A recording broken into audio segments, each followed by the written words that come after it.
Hi and welcome to On Two Wheels. This video is going to be all about road books. I'm going to talk about how to create a road book, how to read one, and how to set one up on your bike for your next rally. So stay tuned. Now this is not something that most of us would use on a daily basis, but every now and again we get an opportunity to take part in an event that simulates the whole Dakar or the rally experience. So when I got this opportunity with the open road rally, I decided I wanted to go all out. I wanted to make it as authentic as possible. So I prepared a genuine road book, a road book scroller, and fitted it onto my rally tower. So one of the key challenges of a rally is navigation. And that's because the route isn't set and we have to find our own way using the race book. So my plan was to use a paper roadmap rather than the mobile app because I just find it a lot easier and more reliable. But then once I actually printed out the road book, I realized how complex it is, or rather how much paper is involved. So it's not something I can just clip onto my dashboard, and I need a more efficient way of managing my notes. So the first question is, how long can it get? I was actually very surprised at how long it was. If you see here, the road book you see stretching all the way to the living room is for an 80-kilometer route, which happens to be the expert track. So a rally book is essentially step-by-step instructions. It tells you how far you should go and then where you need to turn. And I wasn't going to spend hundreds of dollars buying the fancy electronics just to have the scrolling rally book. So the event is on Saturday and I need to leave on Friday. And I didn't realize the complexity that I am facing until last night. So that's Tuesday. So essentially I've got today and tomorrow to make sure my navigation setup is confirmed. So what I have here is the road book printed on A4 paper, and I've pasted it together to form this long road book, which can be rolled up.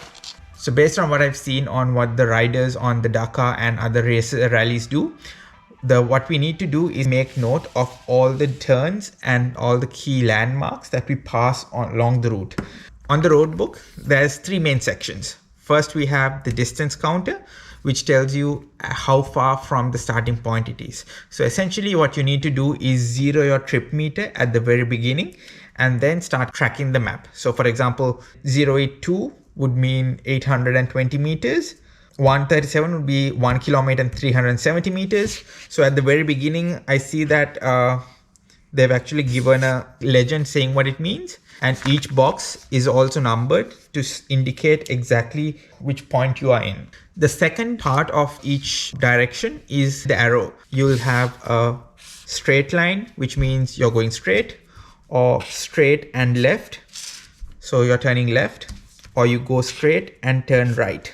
From what I understand, what riders do is use blue to mark the arrows so that it's easier to see on the go, because you're traveling pretty fast and you don't want to focus on minor details on the map. Whereas if you've got it in color, it's easier to see. So the legend for what all these symbols mean can be found easily online. It's just that, I don't have it with me right now.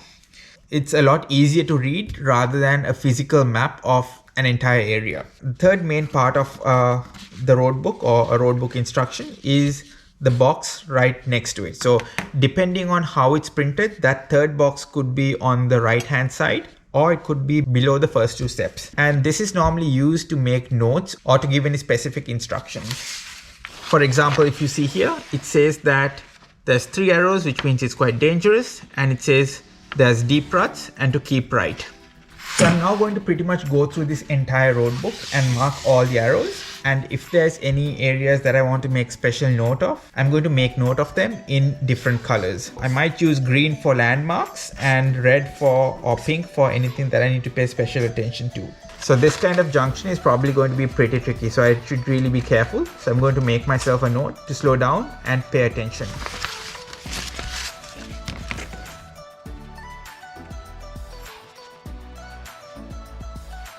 So essentially I've got 2 days to make sure I have a road book that I can read on the go. So I went to Bunnings and got myself a bunch of material which I think will be useful. And now it's time to start building. So what's my game plan? So I've got my ARX rally tower and I need something that will fit onto it. and I've taken the measurements, and I found these plastic containers at Bunnings. They are supposed to be A6 size, and these are about $3-4. It's watertight, so even if it rains, I should be safe. And most importantly, it's translucent, so I can read what's inside. I've also bought some aluminium tubes, so this is what the paper is going to roll on. So let's get to it. So I'm going to start off drilling some holes into the box and putting the aluminium pipe through it as rollers. So this is actually turning out to be a lot easier than I initially thought. So if you look at the box now, you see two pretty firmly fitted aluminium pipes. So these two are essentially the top and bottom of the scrolling area. So it will scroll over one and into the other.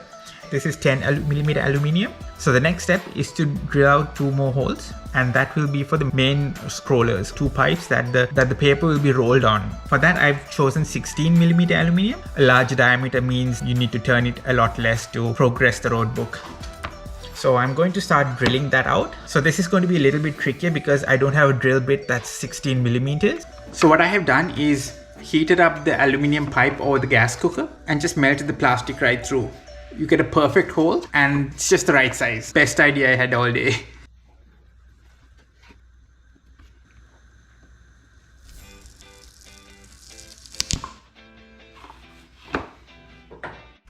So the box has now got holes cut into it for the main rollers.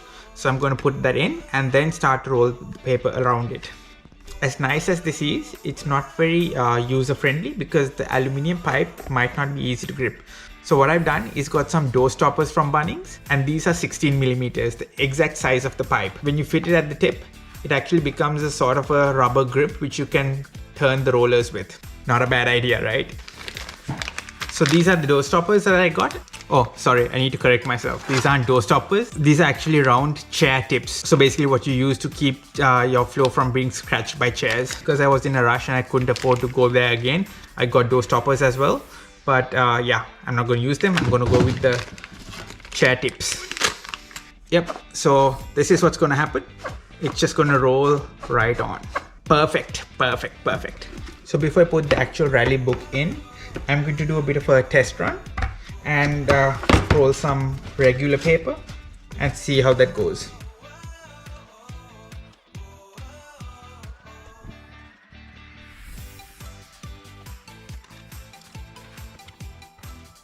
So I think I've got it sorted, and yeah, this is what it's going to look like. And as I scroll, I see my rally notes go up. Or I can scroll the other way as well. So this is definitely going to work, and I'm pretty confident that I'll be able to use this while on the road. But before I put the actual rally book into this, I want to spray paint this just so that it looks a bit nicer. And I also need to drill a couple of holes so that this can be mounted onto my rally dash. So I'm going to start with the holes now. So the paint has dried up. So I'm now going to fit the rally box onto the rally tower itself. So when I started the rally tower project, this is exactly what I had in mind. And I am really excited to be using this. I'm not too sure if I'll ever get to do the Dhaka, but you know, this is probably the next best thing. So I put this through, make sure it's aligned, and then tape it up and just start winding it in.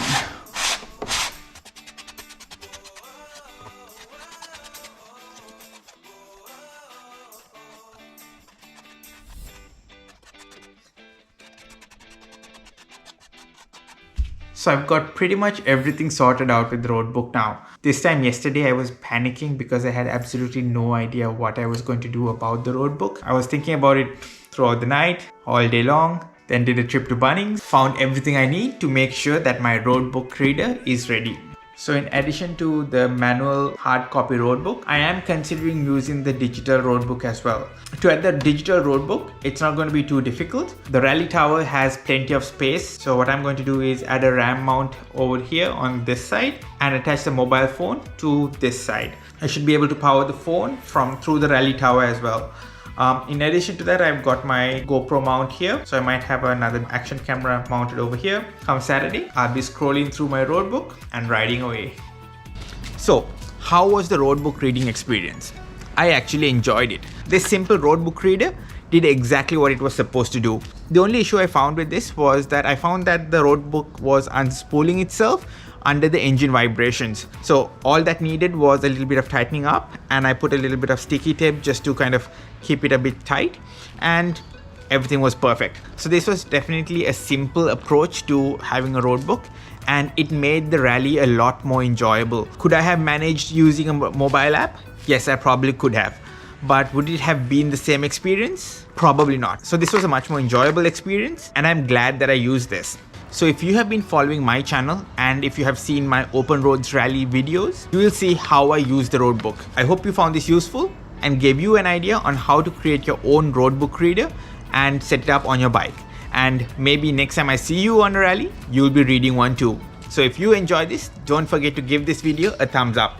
And at the same time, subscribe to On Two Wheels to keep track of my other DIY motorcycle projects. Thank you once again for watching On Two Wheels. I'll see you next time.